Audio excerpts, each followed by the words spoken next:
Sit!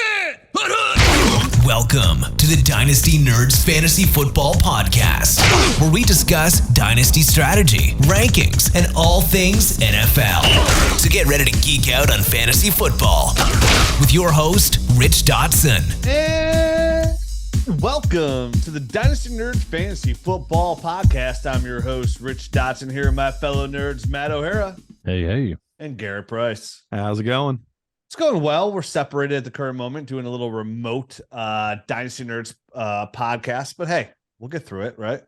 It's been a little while since we've been remote. We've been together a lot lately, so hopefully the folks will be able to suffer through it. Smells better here, that's for sure. I believe that. So we're back talking some Dynasty Fantasy Football as the Senior Bowl is upon us.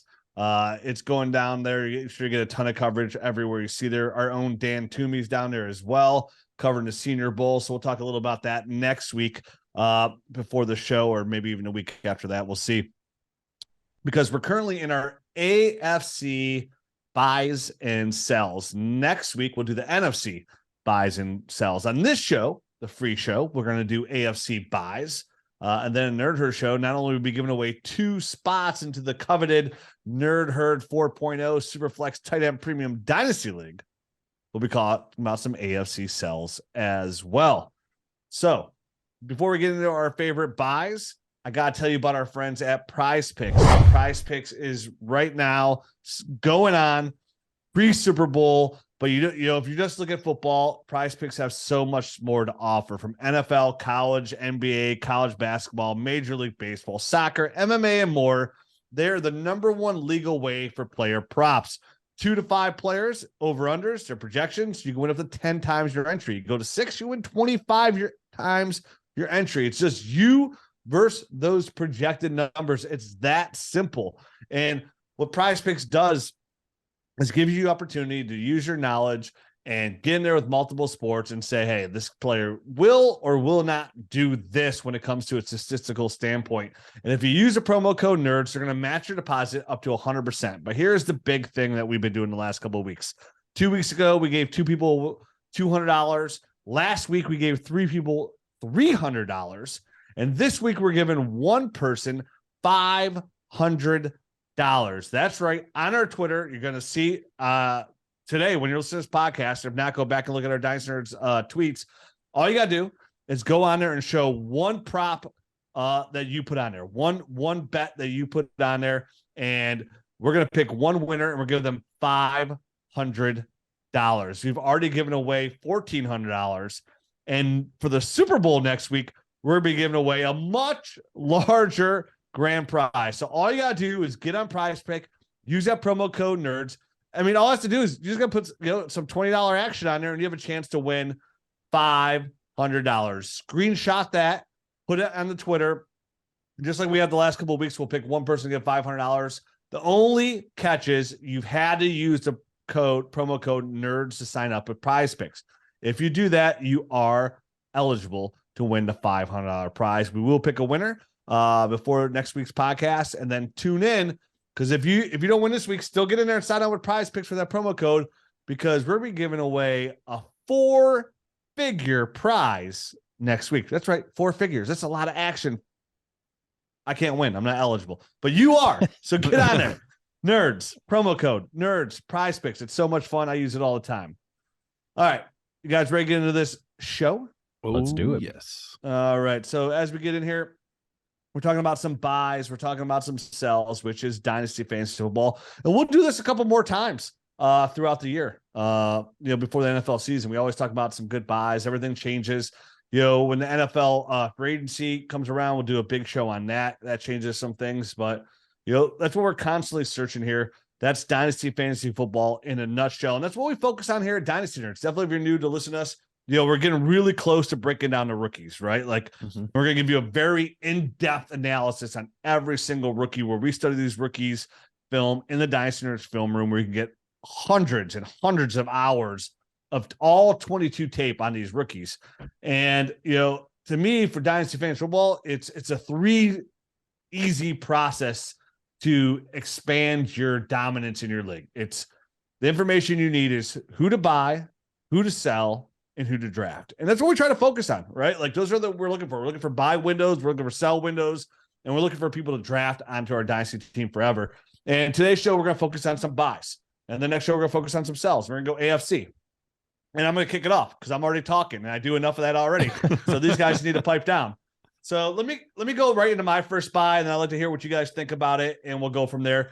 There's some big news today in the NFL. Obviously, DeMeco Ryans gets hired for the Houston Texans, former player there that was drafted, star linebacker, gets a 6-year deal.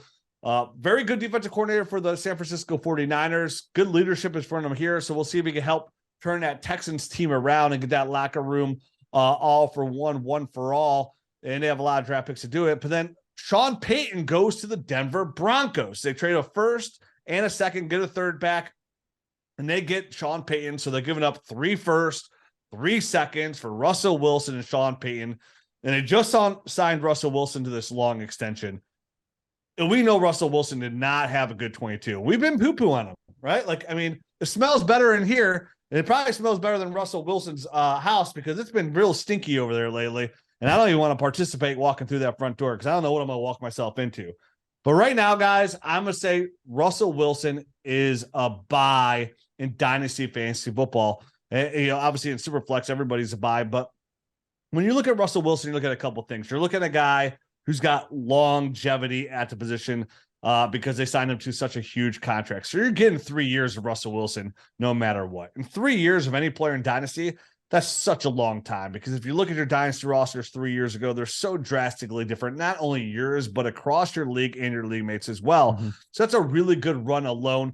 It will probably extend the full contract to full 5 years. And Russell Wilson was a player that in the Seahawks was very successful. 9 Pro Bowls in his first 10 season, 4th best win percentage among all NFL quarterbacks. And Sean Payton's a really respected NFL coach. I mean, what Sean Payton is really known for, guys, is, he's been considered a QB whisperer, right? A QB guru. And it goes back way back to when he first came in the league, when he even got hired as the Jets. He was there as offensive coordinator for 3 years in 2000, just 3 years. And that's when Kerry Collins was the quarterback. And out of those 3 years where he was there, Kerry Collins had 3 of the best, most productive seasons of his career with Sean Payton as quarterback. When it came to completion percentage, touchdowns, those were all under Sean Payton. His stint was very, very good. 15 seasons, led him to a Super Bowl victory.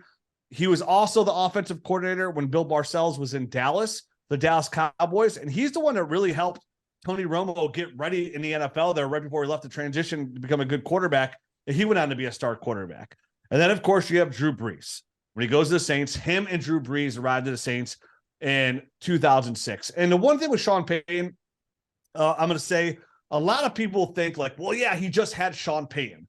And I'm a big Drew Brees Drew Brees fan. I got his helmet. I got his in my living room over there, in my basement on my wall. I got his jersey. I was a huge fan of Drew Brees coming out of Purdue.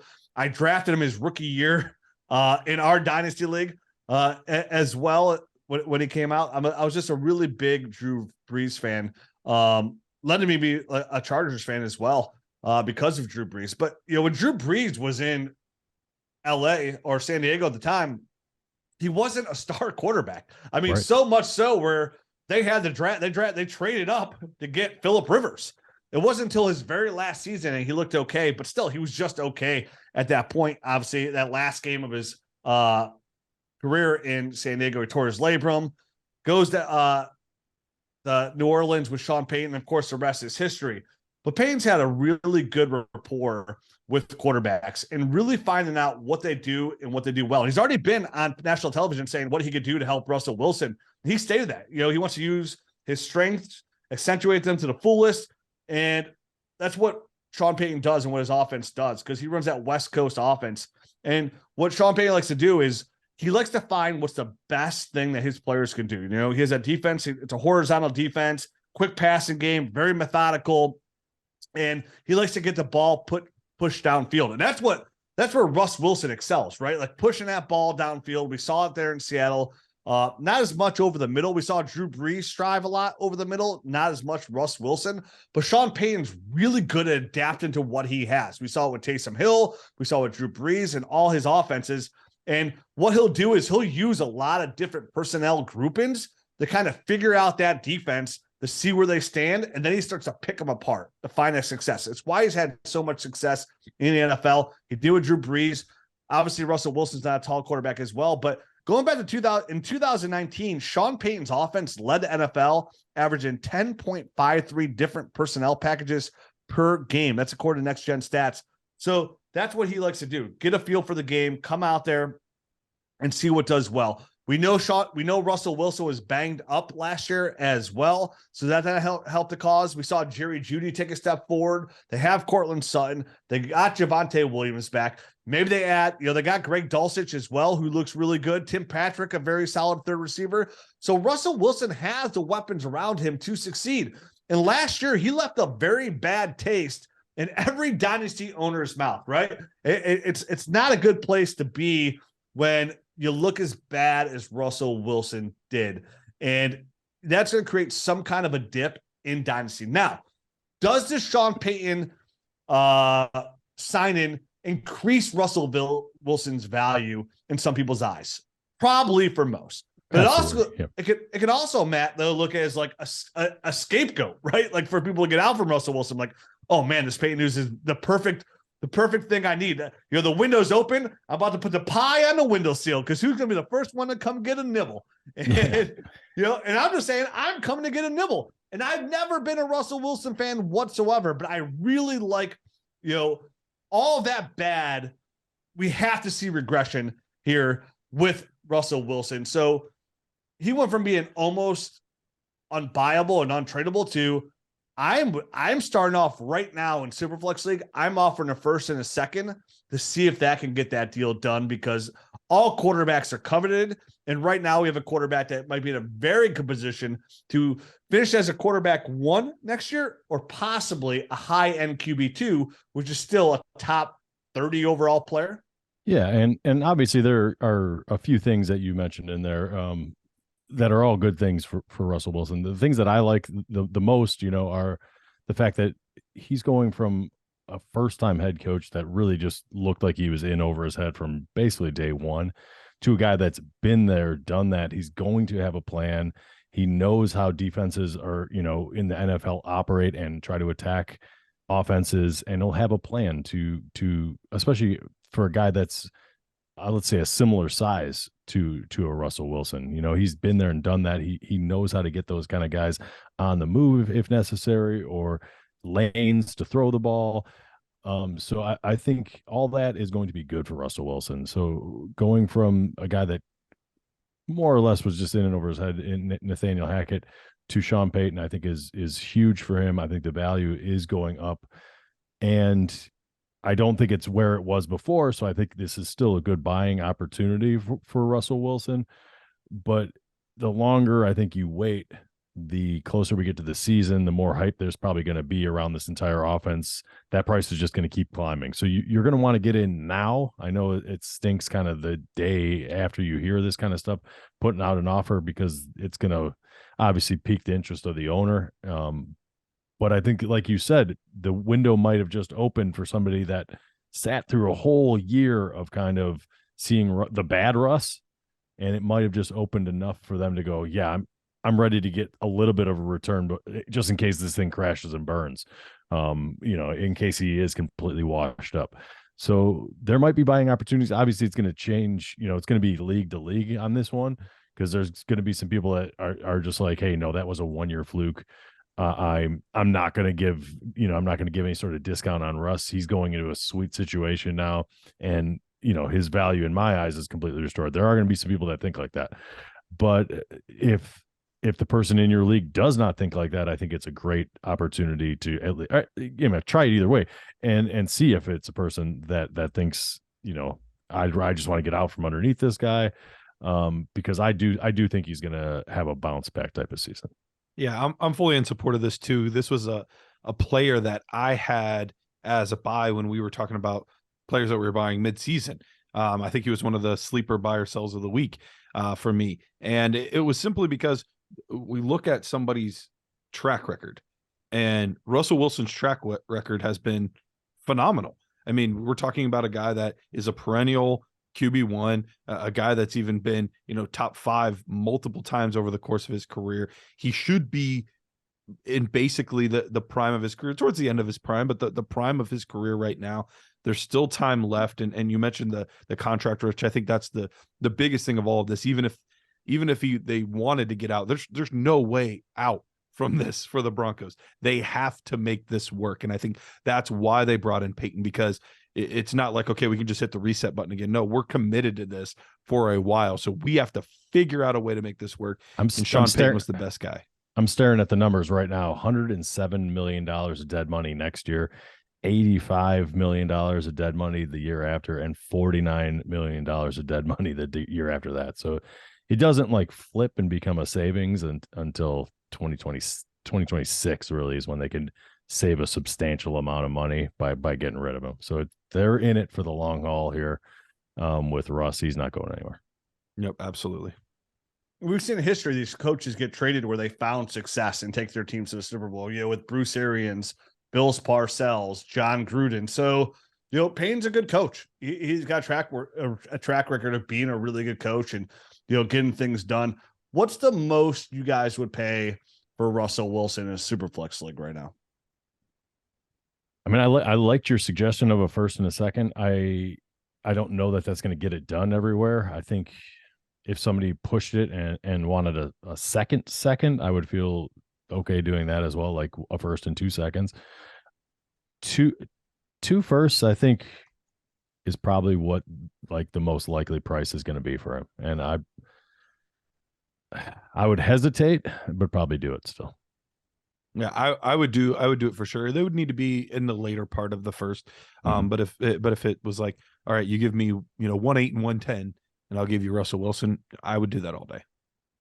Yeah, I'd be okay with 2 late first. I suppose I can see myself passing on that deal as well. It depends. I guess it really boils down to your quarterback situation, because it's not one of those, he's too old to the point where like you can't just trade him and then you could trade him for 2 firsts down the road, because every year that goes by that value decreases. He's already I think Russell Wilson 35 already, somewhere around. He's 34 and 71 days.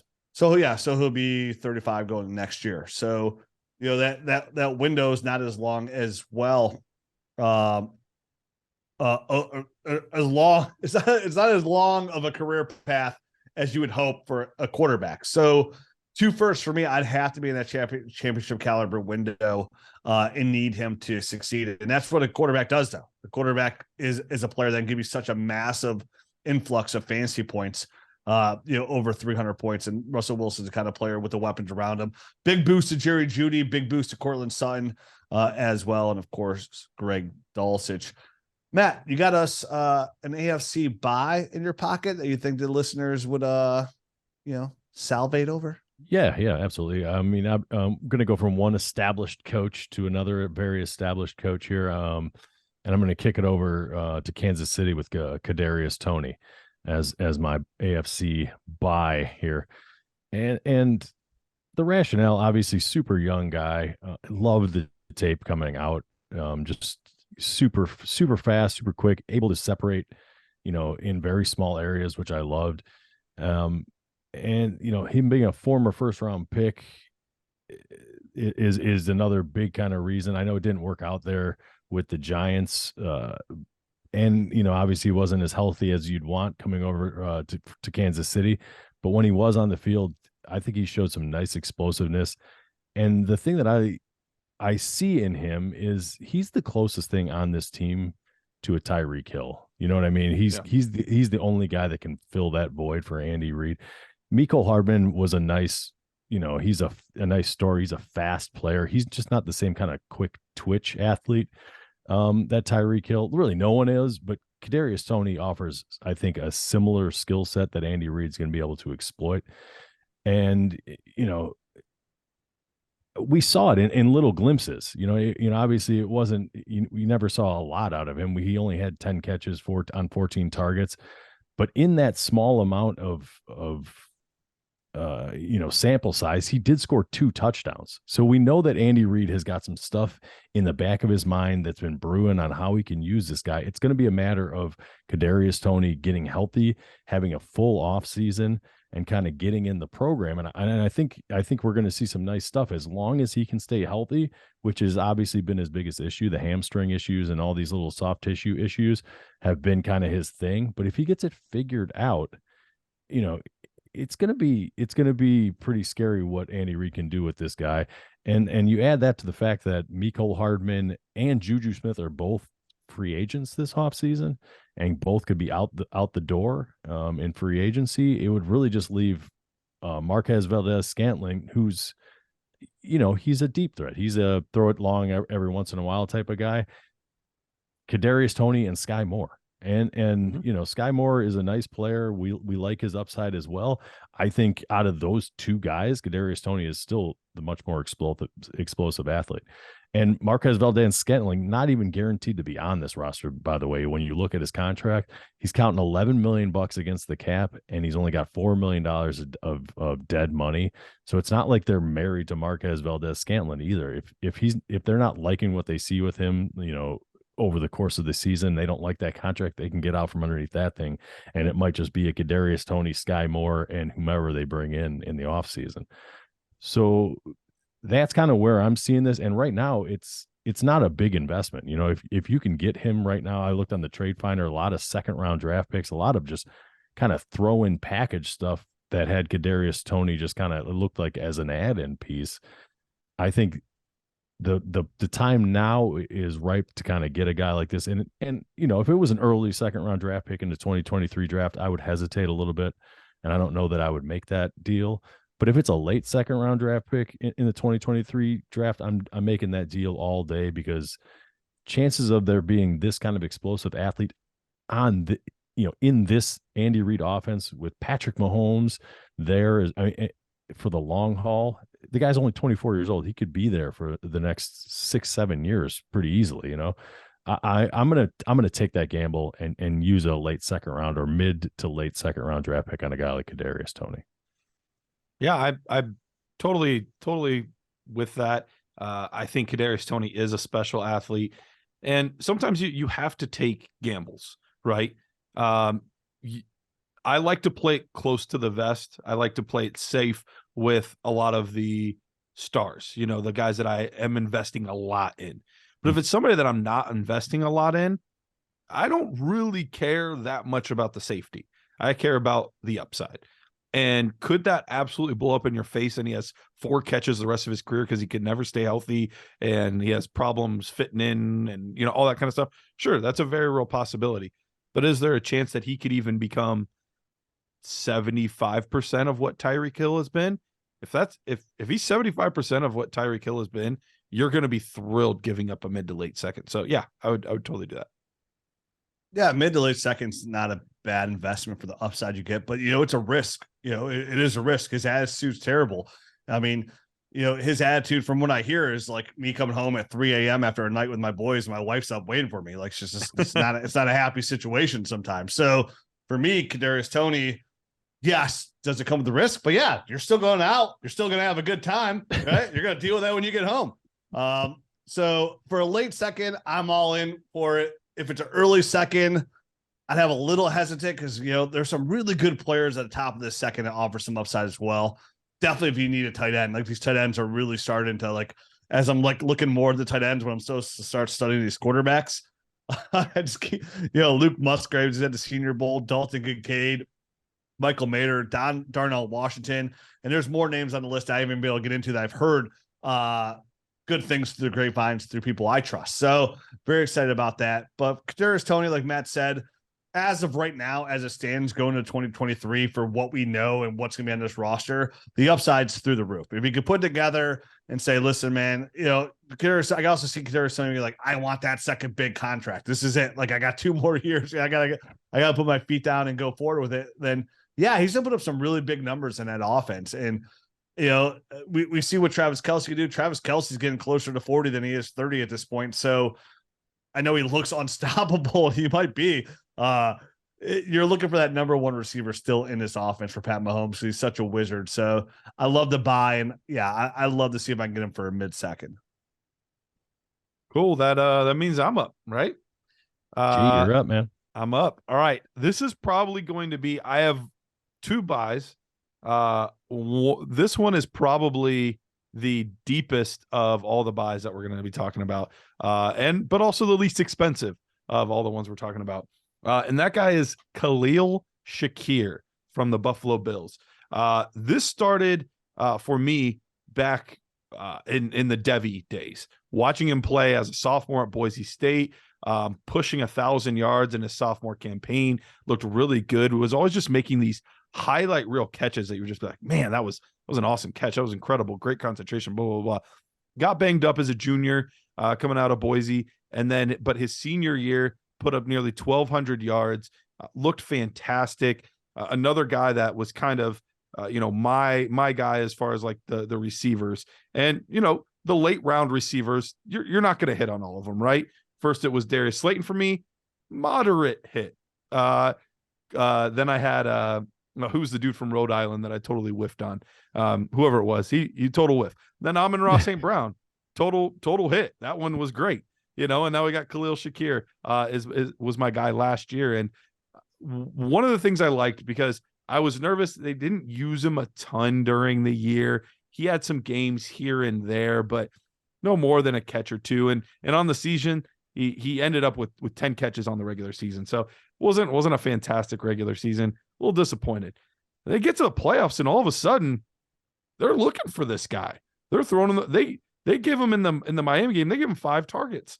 Now I get it, it's 5 targets. It's nothing crazy, but for a guy that was supposed to be their 4th receiver, they're throwing him big plays down the field. He registered 50 yards against Miami in the playoffs and 40 yards against Cincinnati in the playoffs. So when you take a guy that wasn't used very much all season and elevated into a role in their most important games of the season, that's something I really like to see. You add into the fact that he's normally a lower ADOT guy. He's a guy that does really good getting the first downs, moving the chains, possessions, that kind of stuff. They were kind of using him out of pocket. They were using him as like a deep threat, and he was making plays, and he did really well with that, but that's not like his typical lane. Then you add in the fact that Cole Beasley probably won't be there next year. He came in like week 9, 10, whatever it was. So he was kind of in the way for Shakir as well. Shakir is not a big name, but he's somebody that you will be able to get absolutely dirt cheap. He's the perfect throw in to a trade that you're making. It's a close deal, and you're like, throw in Shakir on top. He could be their slot receiver next year. Gabe Davis has been a roller coaster ride, and not always the best type of roller coaster. It's like one of those ones where like the bar like moves up a little bit more than you wanted to on the way down, and feels a little sketchy. And there's a role to be had here. If he takes it, if he develops like I think he will, I think he could be a very, very solid player. Will it ever be a wide receiver 1? No. But could he be a very solid wide receiver for your fantasy football teams? I think he could. Throw-in guy, or, you might be able to get him for like a 4th round pick, late 3rd round pick, something very inexpensive to get Khalil Shakir. Yeah, probably later than a 3rd. I don't think I'd give up a 3rd for Khalil Shakir. Probably not. Most likely a 4th. I like him as a throw-in player, and this is most likely a 2024 play, with layering that icing on the cake here in 2023 as well. We saw some of that in the playoffs. Gabe Davis, I believe this is going to be his last year in Buffalo, unless he signs an extension, and that can go both ways. Where like if he has a really good year, he's not re-signing in Buffalo because they probably won't pay him the money. And roll with Shakir. I really want to see what they do in the NFL draft as well. See where if they invest. There's a lot of talk right now about Buffalo, like. Will they add a receiver, right? Will they add a receiver? Some people are dissing on Stephon Diggs. And I know I've seen some stuff about like running back, but I'm not buying that because they just invested a 2nd round pick in James Cook. They traded for Nyheim Hines. That's a really good combo there. They just need that big bruising back, and they could draft that guy late, right? They could find one of those guys in this deep class late, or even bring an undrafted guy. So I want to see what they do at receiver. And would they go there if they invest anything higher than like a 3rd round pick or up? That would make me a little bit more worried about Shakir. But if not, yeah, I mean, I'm all in. And I think I think what you have to do, what's nice about Shakir, Garrett, is you have the liberty to wait, because he's the perfect like draft day trade, right? Like you see who has him on there. You're up in the 4th round. Like, hey, anybody wants this pick? All your league mates are like, hey, I want this pick because it's a deep class. And you just find that guy with Shakir. I'm like, hey, man, I'll give it to you. I'll take Khalil Shakir. You know, I'm like, oh, I'll give you this. Like, no, it's got to be a young guy. I got to get some upside here. Give me Shakir. So, yeah, I like it, man. I like what I saw of him on the playoffs.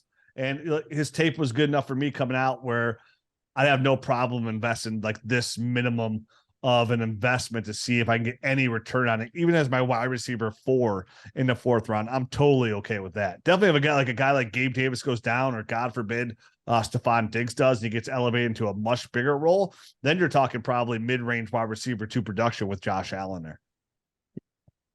Yeah, I mean, that Stephon Diggs contract, I mean, he's not going anywhere. Right now he's looking at $45 million of dead money against like a $20 million cap hit. So Diggs is going to be there for a couple more years. So that gives you a little bit of security, but I wouldn't be surprised. I mean, 29 years old right now, Stephon Diggs is, if they like didn't at least have a look at a guy.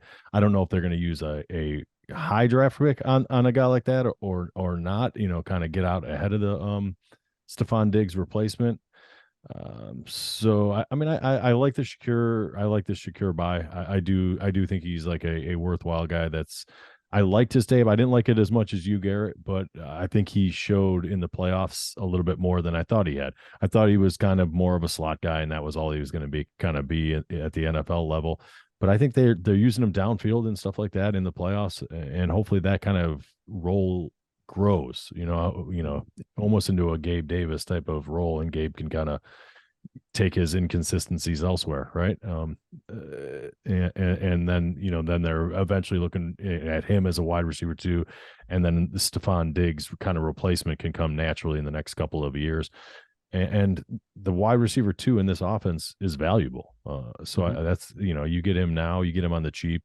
I think that is a nice long-term investment, as long as you're not looking for too much from him. I think, you know, if you're looking at him, hey, this guy's going to be my wide receiver 4, maybe he'll have some wide receiver 3 upside. I think that's kind of the kind of guy he is.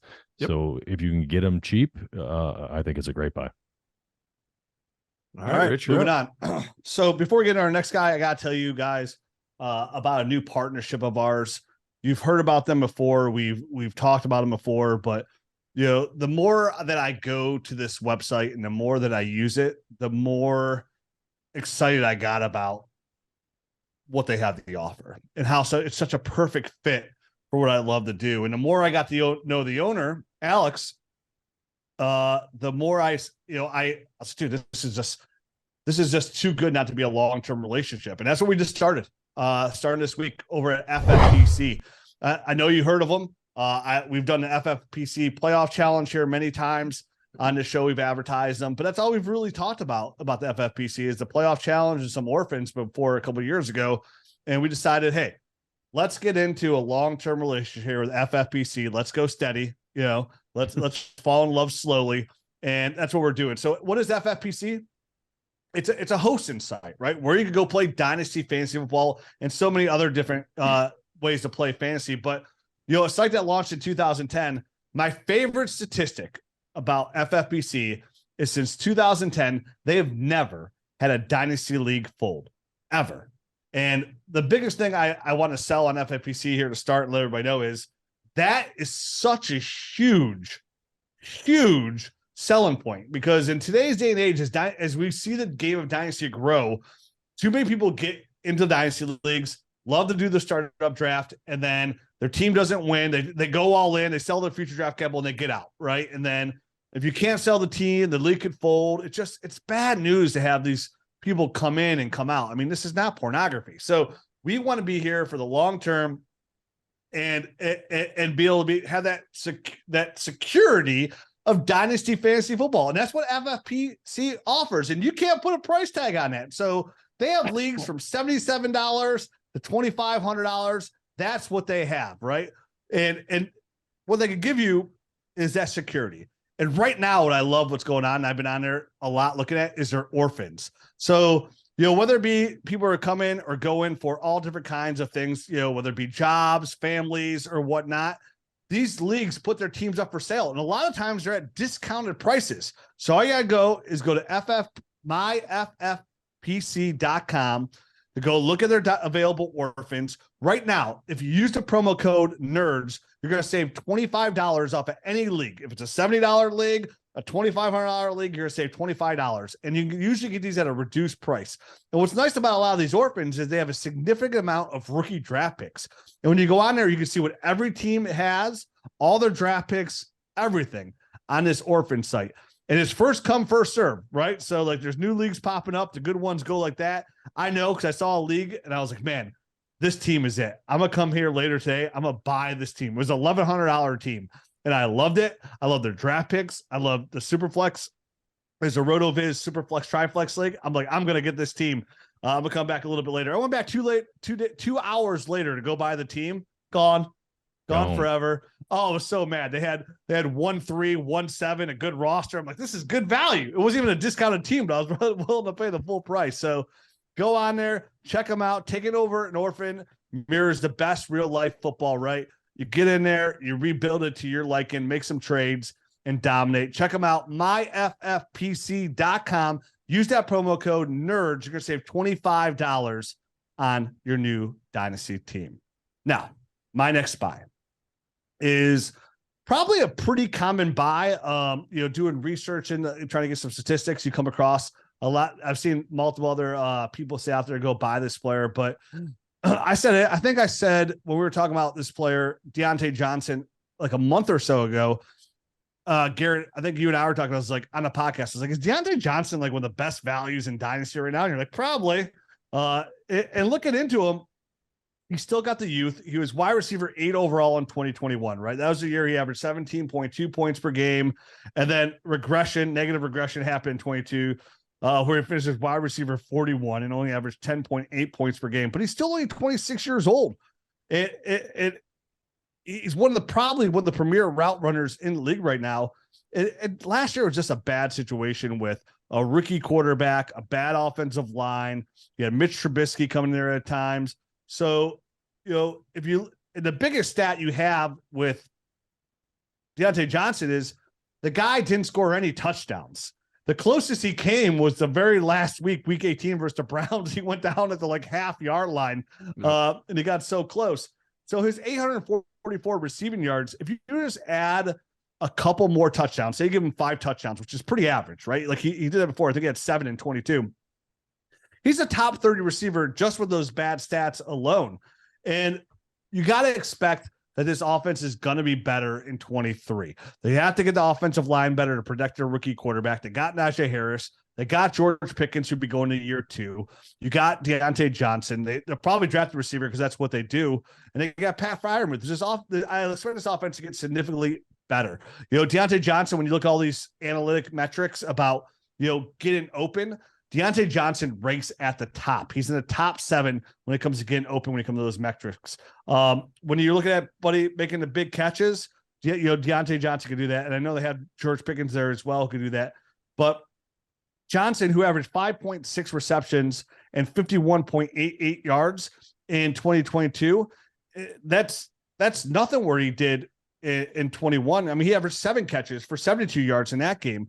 And even though there's a big stink about, Matt Canada, he's been really good for him. He's been a target hog. And like I mentioned, last year, he set a record for most targets all time with no touchdowns with 147. His 147 targets were tied for the 7th most in the NFL with Garrett Wilson. And if he would have had 5 more targets, he would have been 5th overall. I think Travis Kelce was ahead of him by just a couple. And I can't remember the next guy, but he was literally within 10 targets of being 5th overall in the NFL in targets. And Matt Canada has been real nice with when it comes to Diontae Johnson.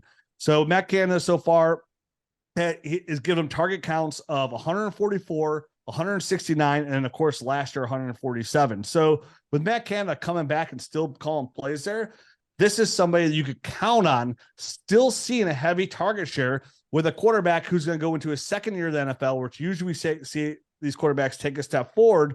So in 2023, you should see positive regression for Diontae Johnson. One touchdown is one step in the right direction by 6 points.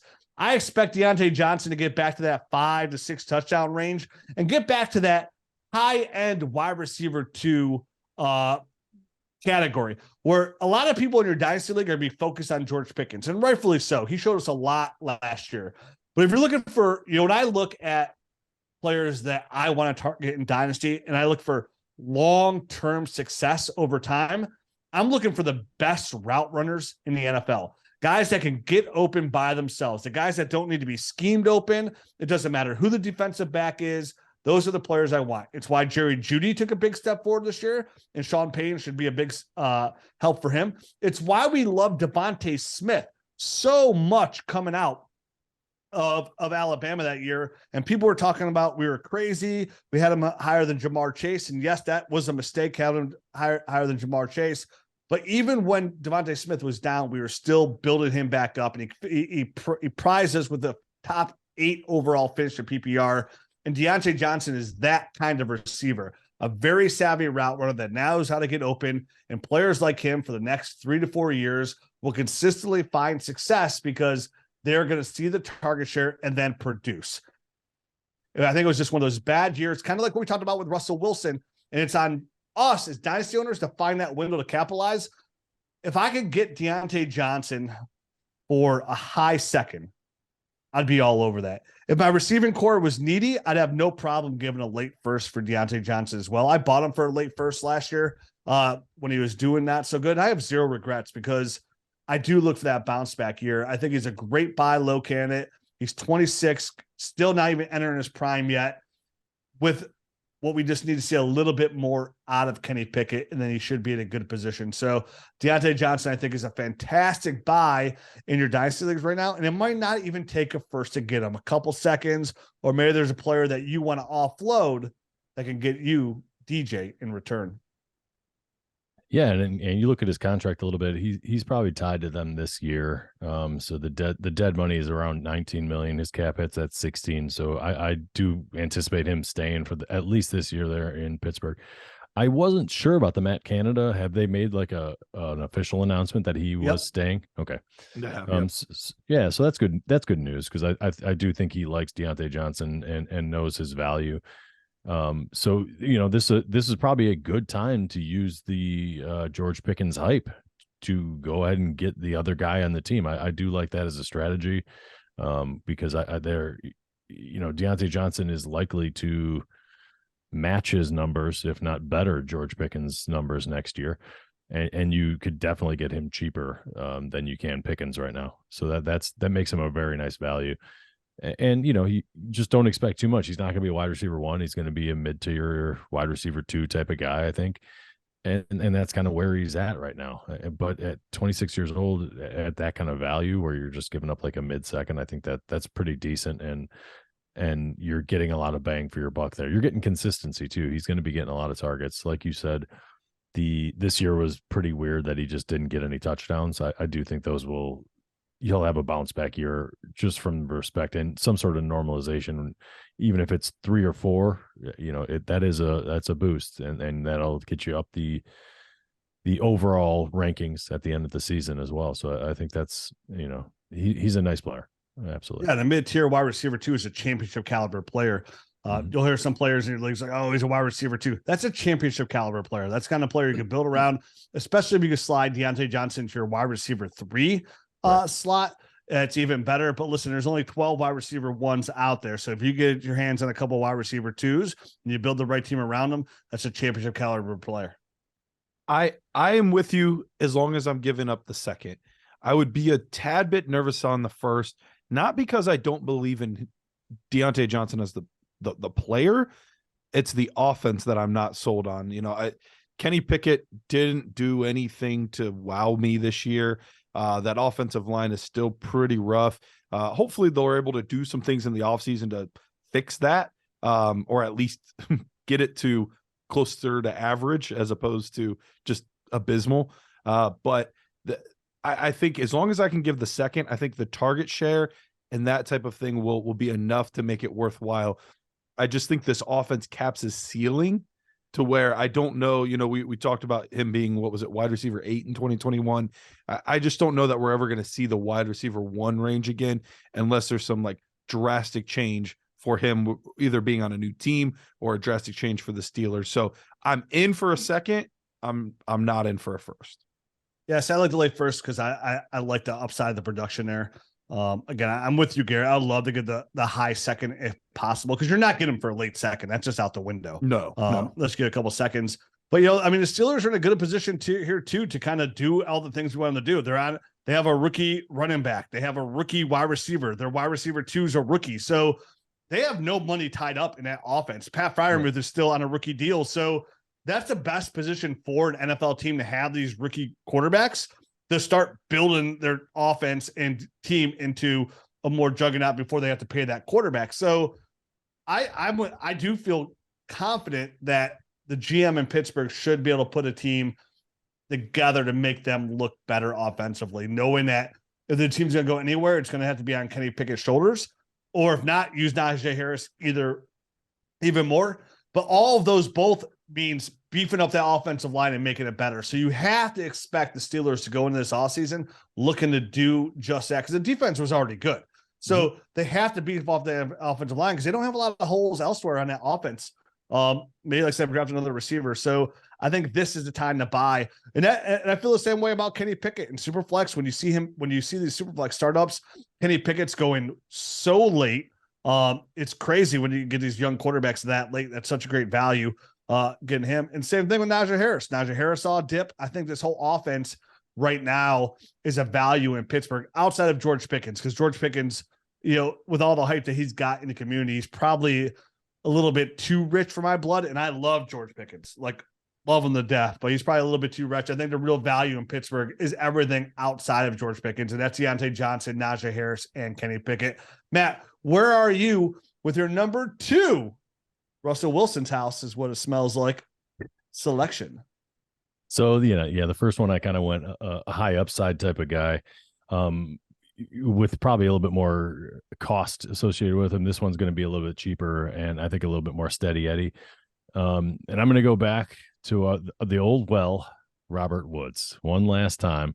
30 years, 303 days old. Obviously, last year was a down year for him. I don't even know where the heck he finished. I'm not even going to look it up. It was bad. It was bad. It was bad. But he was coming off. Obviously, it was his first year coming off the ACL. For all intents and purposes, he was back and better than we expected very early on. But it still takes time for that.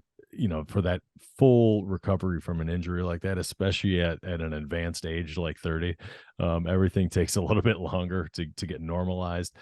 And he's first year in a new offense, and it was run heavy offense that had basically terrible quarterback play all season long. I know all this sounds terrible, but I do think it's going to turn around. I was going to say, where's the win on this, Matt? I'm waiting for the tide to turn. They're bringing in a new GM. He only costs a nickel. He's very, very cheap. That was going to be my closing argument, Rich. But now that you brought it up, so the Titans right now are $23 million over the projected cap next year. So they got some things that they're going to have to work out, and whether or not that is, getting rid of a guy like Robert Woods, who maybe didn't produce up to his contract last year. Or is it replacing Tannehill with another quarterback or some other type of moves? I'm not sure exactly how the dust is going to settle on this one. But if Woods ends up on a different team with a more explosive offense, or just with a better offensive situation here coming into year 2 off of his ACL, I think he's going to have much improved numbers. He went from being this borderline wide receiver 1, wide receiver 2 guy for years and years and years. He felt very steady Eddie, to kind of being, he had a shortened season with the injury, and then last season was just a bad situation. So a lot of people have again forgotten about Robert Woods and how good and how reliable he can be. I don't think he's ever going to be back up in that wide receiver, like low end wide receiver 1 range, but I think a wide receiver 3 type of season could definitely happen for Robert Woods. I think he's a pro's pro. And I think, he just gets it done. And for the price you're having to pay, I saw like a 2025 third round draft pick. That's 3 years down the road, and who cares about a third round draft pick to begin with? You can make that up 8 times between now and then on a number of different trades. And the best part about this is a guy like Robert Woods between now and the draft is just going to keep getting cheaper and cheaper and cheaper and cheaper. So, what's a third now might be a fourth or fifth by the time the draft day rolls around. And that's probably when I'd be looking to make a deal for a guy like Robert Woods, kind of shore up the back end of my depth on a championship type of team for a 5th round draft pick. That is a throwaway pick most of the times. The chances of that pick hitting are so low, it's ridiculous. And if you're in a championship a championship caliber team, I'm willing to make that kind of deal all day long to just get some depth and get some peace of mind for a guy like Robert Woods. So what do you guys think on Bobby Trees? Is he still worth the squeeze, or is those 31-year-old knees just not going to do it? I don't know. like I get what you're saying. Like, you could almost say like any player that has any sort of a chance to play is worth a 5th. So like if I'm truly giving a 5th, then sure. Like I'll take the gamble.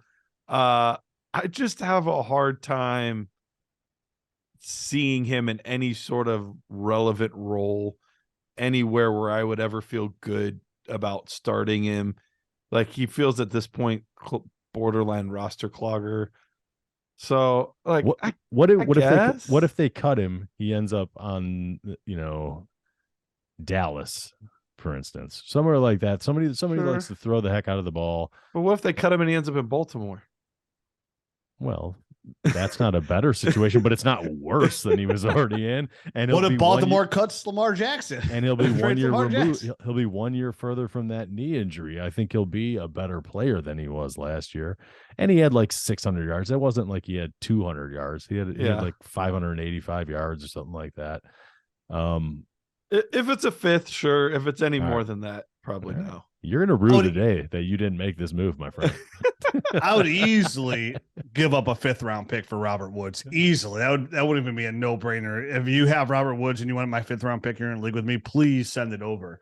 I don't want to see who's there in the 4th, but I would probably consider a 4th for the reasons Matt said as well. One of the biggest offseason moves that dynasty players don't make this time of year, and not just this time of year, let's say this whole dynasty offseason, right? From the spring to the summer to the season start, is not finding players like Robert Woods. These older guys that are so dirt cheap, like Robert Woods is, that they're practically free for depth. Like, Matt's not telling you to go trade for Robert Woods to put him in your lineup. He said, like, go get him. This is a really good depth set.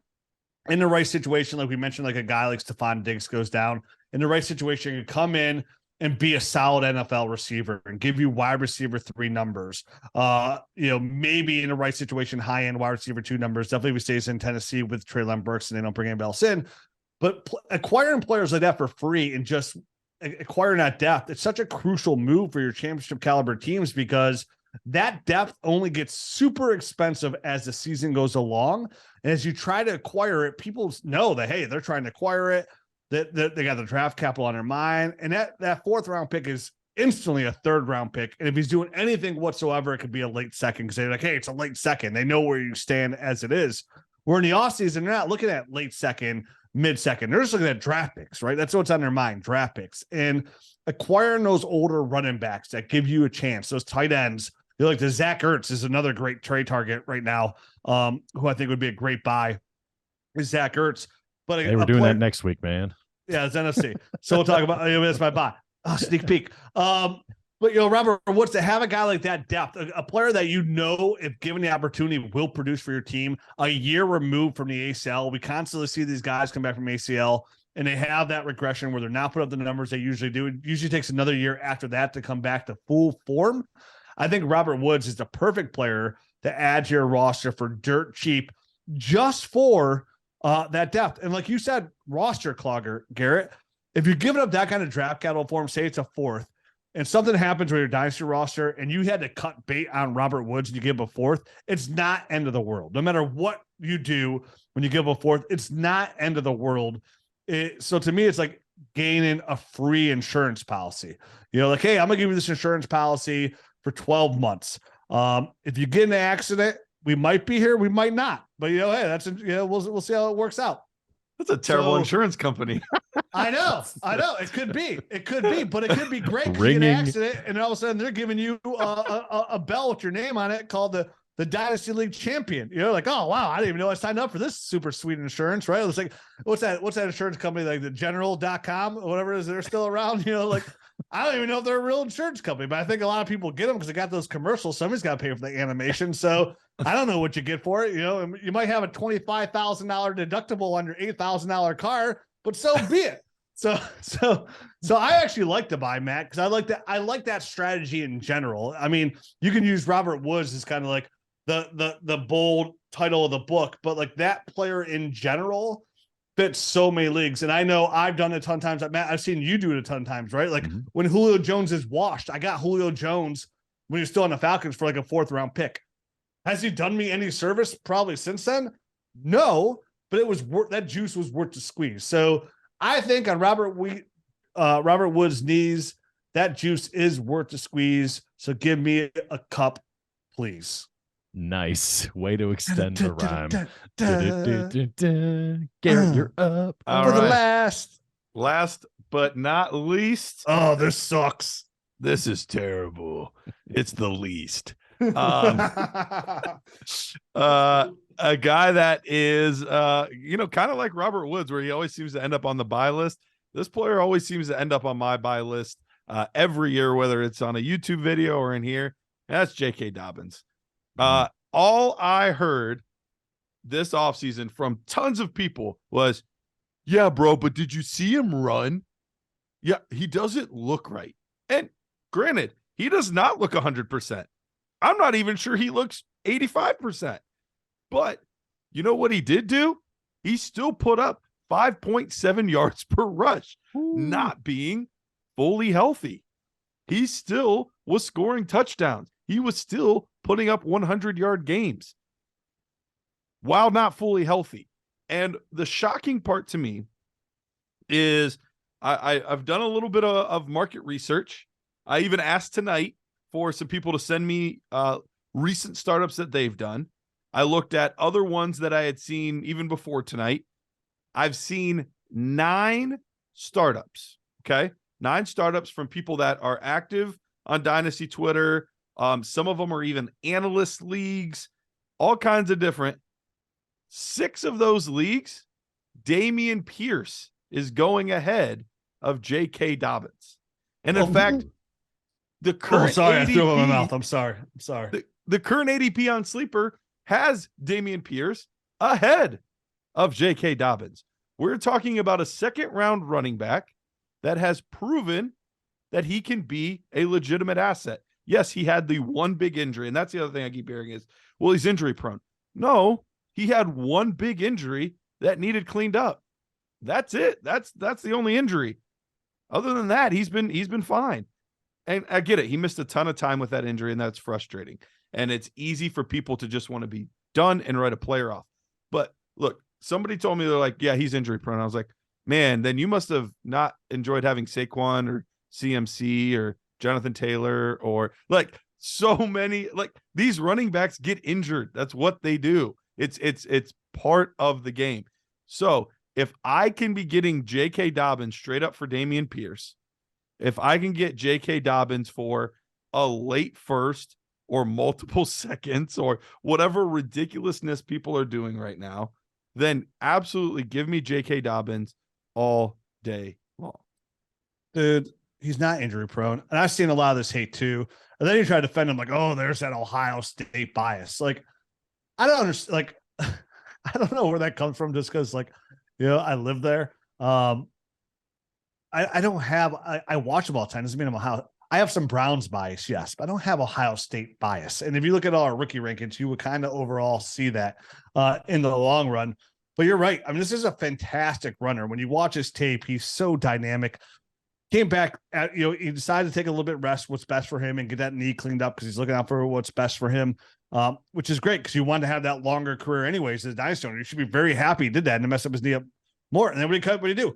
Came out, like Garrett said, averaged 5.7 yards per carry, dominated the NFL at the running from a running game aspect from all statistical standpoints from that point going forward. And a run-first NFL team. If they re-signed Lamar Jackson and they franchise him, it's kind of hard to see him going anywhere. New offensive coordinator, Greg Roman. He's just a dynamic runner overall.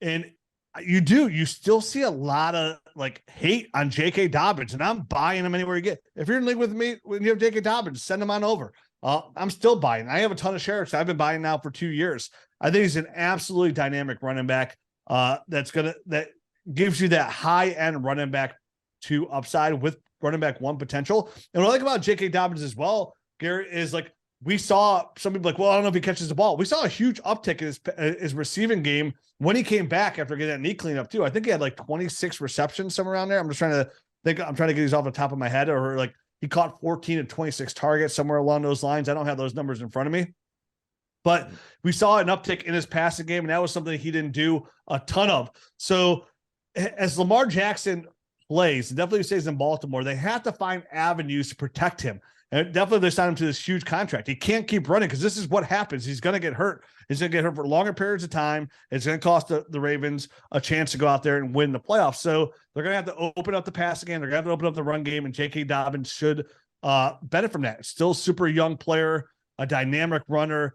In the open field, the guy can get sideways almost when he's making some of his cuts. And I'm still extremely excited. I think this is a great buy. Like you said, if you could get Dameon Pierce for him, I would trade Derrick Henry straight up for him as well. If I had Derrick Henry, I have no shares. I'm sure most of you guys know why. And no, he's not on my AFC sell show. I promise he's not on the sell show. I was so tempted to do that, by the way. I didn't, though. He's not. I was too, because he's 29 years old. He's a running back. I'm like, I've beaten this horse so long. It's a fossil. So for me, I love J.K. Dobbins. I think he's one of the best buys you can get. And I hate talking about him so much because as we're doing these nerd startups, when it comes to a startup running back and grabbing one early, I have no problem waiting on running back because I know I could get J.K. Dobbins in the 6th round. What was the average round you saw him go in Garrett, in those startups approximately? In Superflex, the highest I saw was a late 5th. The latest I saw was a mid 8th. Yeah, so that was my target for J.K. Dobbins from what I've been seeing as well. A lot of these startups is right around the 6th round. I think he's a great target right around there as a starter running back with great upside, and pair him up with a running back you could get a little bit higher. But like you said, injuries. I mean, good luck going to try. Breece Hall tore his ACL. Are you going to go not trade for Breece Hall and go try to trade for Breece Hall and see what the asking price is? Trust me, I tried to buy the dip and people just threw stuff at me. And that's not nice. It's not nice. You shouldn't throw things at me. I'm here to make dynasty trades, not be physically abused. So I love it. Yeah, man, I'm with you there as well. I think, I think you could throw a Javonte Williams in the same conversation for very similar reasons as well going into next season. I thought about him as a buy, but when Rich said he was doing Russell Wilson, I was like, I guess we shouldn't buy the entire Broncos offense. Right. No, I thought the same thing. So I wanted to mention him. Glad you did. Yeah, I know you are. But but I'm not sure where you were seeing or where you were getting the receiving stats. He only had 7 catches for 42 yards. It was early on in the season, week 3, week 4, where he was catching more passes. That's his total. Was that his total, Matt? Then what's his total receptions on the year? Yeah, that was his total. In weeks 3 and 4, he caught 6 passes in those. So early on in the season, he was catching passes.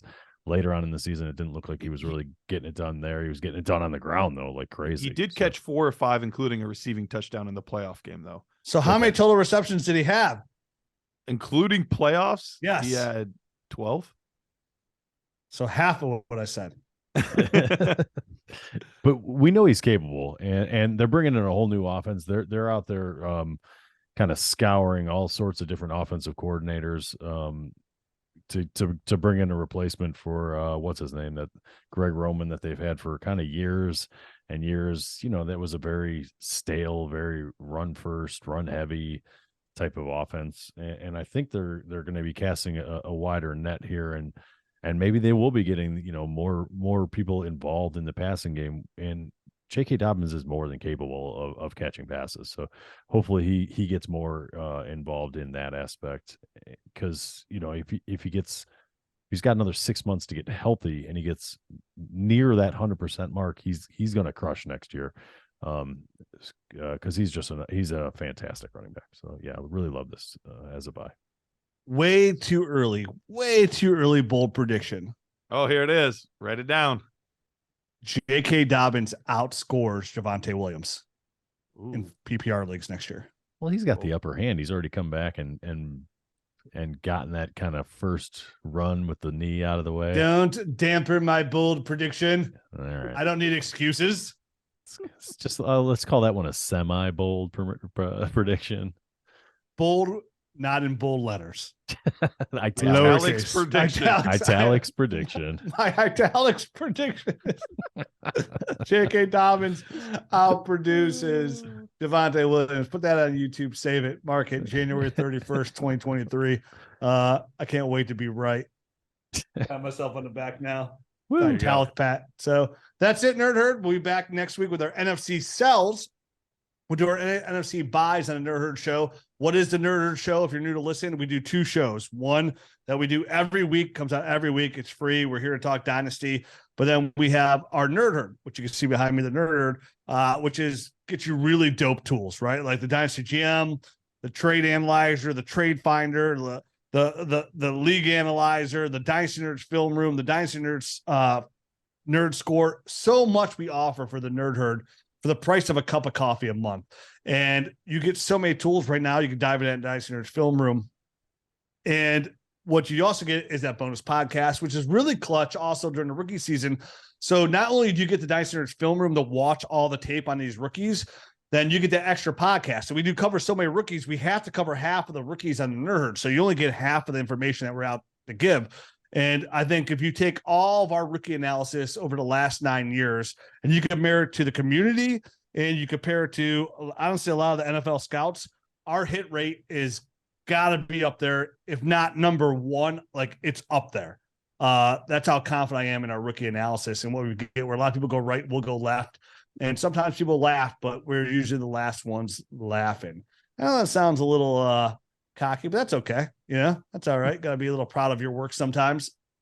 So check us out, Nerd Herd. I know we're running a promo right now for the Film Room. It's like Film 15. It's going to save you 15% on your subscription. The Dynasty Nerds Film Room is worth the price of admission alone, honestly, at this point. Like we said in the beginning of the show, hundreds and hundreds of hours of all 22 film. And I know that like, oh, that's a lot of games. No, each player's game is 5 minutes long, right? So like, that's a, I mean, Garrett, how many games do we have on Bryce Young? Like 20?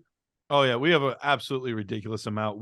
I think I was saying this to you on the BSN show last week. I think at this point, January 31st, we actually have more all 22 games from this season in the film room than we did at the end of last year when we were putting the games in. So we have tons of all the main players. You're going to see anywhere from 2 to 4 games of all 22, in addition to all of the, the broadcast view, which is valuable as well. But the all 22, especially when you want to get vision for these running backs, like it's almost impossible to get a good feel for that on the broadcast view. You got to get the all 22. It'll only elevate your game. You get access to a Discord channel as well. And like I said, we're doing every time we do a new league, we're only doing Nerd Herd leagues going forward to audience. We're doing some of those giveaways now and more giveaways. So we're back next week talking NFC. Nerd Herd, here we come. Adios.